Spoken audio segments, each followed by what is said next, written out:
जन्माष्टमी की कथा। बहुत समय पहले मथुरा नगरी पर अत्याचारी राजा कंस का राज था। कंस की बहन देवकी का विवाह वसुदेव से हुआ।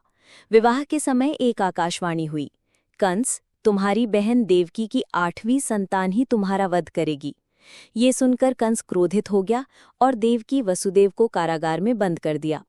जैसे ही देवकी की संतानें जन्म लेती, कंस उन्हें मार डालता। इस प्रकार उसने उनकी 6 संतानों की हत्या कर दी। श्रीकृष्ण का दिव्य जन्म।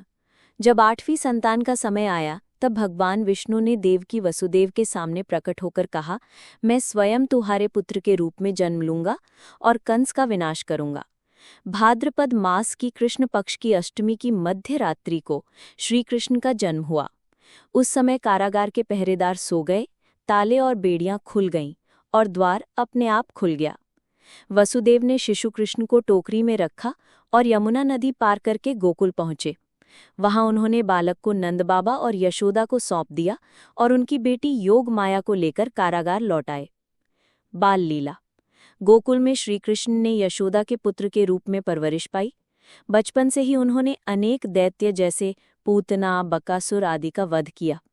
उन्होंने इंद्रदेव के घमंड को तोड़ने के लिए गोवर्धन पर्वत उठाया और वृंदावन वासियों की रक्षा की। बड़े होने पर श्रीकृष्ण ने मथुरा जाकर कंस का वध किया और जनता को उसके अत्याचारों से मुक्ति दिलाई। जन्माष्टमी का महत्व। ये पर्व सत्य की असत्य पर विजय का प्रतीक है।